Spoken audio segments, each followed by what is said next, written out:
विधानसभा का ठूमर में, और यहाँ पर वार्ता करते हैं किसान नेता नेम सिंह फौजदार। श्रीमान जी बताएंगे किस संदर्भ में आप यहाँ पर किसानों से मुलाकात की और क्या चर्चा हुई है।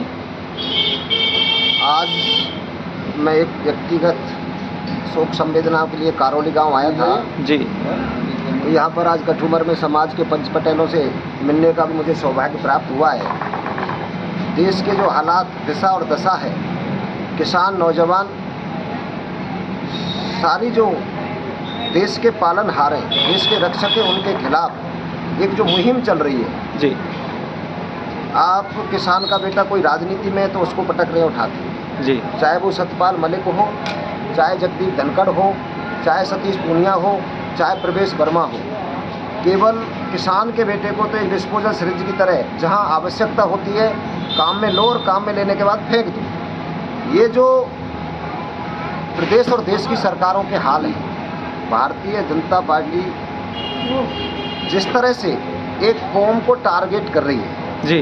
हम लोगों का भी भरतपुर धौलपुर में जो आरक्षण का विषय है, इस विषय को लेकर हमने आरक्षण नहीं तो वोट नहीं जी का मिशन गंगा जल चलाया था, जिसका परिणाम भारतीय जनता पार्टी ने लोकसभा में भरतपुर और धौलपुर में देखने को उनको मिला जी।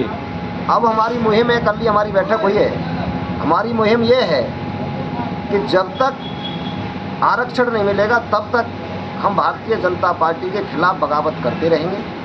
और ये जिस तरह से जितना हमको छेड़ेंगे जी, उतना इनको ईंट का जवाब पत्थर से हम लोग देंगे। आने वाले पंचायत चुनाव में भी कठुआ हमारी सीमावर्ती, जैसा कि राजस्थान में देखा जा रहा है, जगह जगह सरकार के मानसूनों में उथल पुथल मची हुई है, और विशेषकर मुख्यमंत्री के पद को लेकर, तो इसके क्या आशा लगती है और क्या इसमें होने वाला है? देखिए, एक कहावत है, कोई हो नरब हमें कहा नहीं जी। हमारी तरफ से कोई हो, मुख्यमंत्री की कुर्सी पर मुख्यमंत्री बैठेगा, कोई भी बन जाए जी। लेकिन जहां हमारे हक अधिकार की बात है, सरकार कोई भी रही हो, हमने तो सरकारों से अपने हक अधिकार के लिए टकराने के काम किए, चाहे वो भाजपा की पूर्ववर्ती सरकार रही हो, चाहे कांग्रेस का शासन रहा हो। जहां अन्याय और अत्याचार की बात आई, हमने ईंट से ईंट बजाकर न्याय की लड़ाई लड़ी है। जैसा कि आपने बताया कि विशेषकर किसानों के प्रति किसी भी सरकार का रुझान कभी भी भलाई के पक्ष में नहीं रहा है अधिकतर। देखिए, केंद्र में जब कांग्रेस की सरकार होती थी जी, तो 5-5 कैबिनेट मंत्री किसान के बेटा बनते थे जी।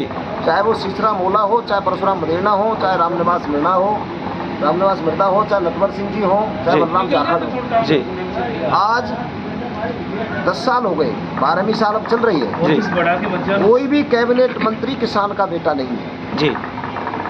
चाहे उत्तर प्रदेश से देख लो, चाहे हरियाणा से देख लो। दूसरी तरफ, एक तरफ राष्ट्रवाद की बात करते हैं लोग और दूसरी तरफ जातिवाद का जहर घोलते हैं। आप हरियाणा में देख रहे हो 35+1 का नारा लगाया जी। आप यहाँ देख रहे हो, मैं कठुमर की बात करता हूँ जी। यहाँ पर भारतीय जनता पार्टी का पदाधिकारी है, या सतीश की पुत्रवधू प्रधान है कठुमर की जी, और उसको विधायक द्वारा बार बार प्रताड़ित किया जा रहा है जी।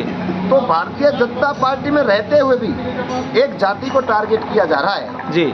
और अखबार में भी ये लोग दे रहे हैं कि हमें जाटों की जरूरत नहीं है जी। तो हमारा भी ये लक्ष्य है। कुछ लोग जो हमारे गुलाम हैं जी, जो गुलाम हैं पार्टियों के, उनकी गुलामी से आज़ादी कराने का हम लोग काम कर रहे हैं। जब तक हम अपनी ताकत, हमारे ज़िले अलग हो सकते हैं, गांव अलग हो सकते हैं, गोत्र अलग हो सकते हैं, लेकिन बिरादरी की शर्म एक है।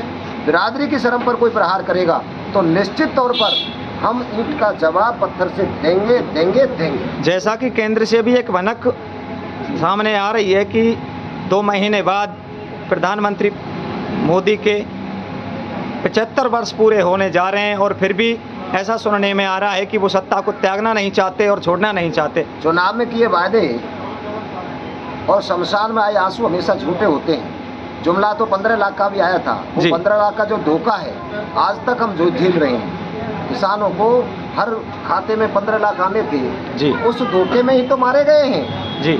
तो कानून हमेशा दूसरे के लिए होता है, अपने पर लागू कभी नहीं होता।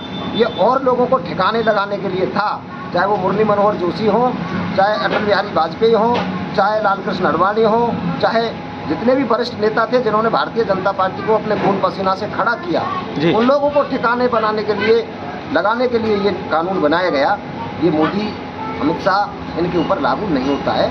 ये तो देश के कर्णाधार है और भगवान के अवतार हैं। ऐसा भी सुनने में आया है कि कहीं उनकी पार्टी के जो आरएसएस, जिन्होंने भाजपा की जन्मदाता है मोहन भागवत, ने भी उनको टारगेट किया है मोदी जी को, और उसमें क्या? मैं खुद भारतीय जनता पार्टी में 5 साल दरी पट्टी बिछाई है और आरएसएस का भी मैं कार्यकर्ता रहा हूँ। यहाँ जो गुलामी करेगा उसको तो है मौका जी। और जो न्याय और सच्चाई की बात कहेगा उसकी तीसी काट दी जाती है। भारतीय जनता पार्टी के पास में कुछ नहीं है, आरएसएस नहीं है तो कुछ भी नहीं है। जी। जो भी है वो आरएसएस की ताकत है। आरएसएस राष्ट्रवाद के लिए जो काम करती है उसका इन्होंने दुरुपयोग किया है और इनके परिणाम इनके सामने देखने को मिलेंगे।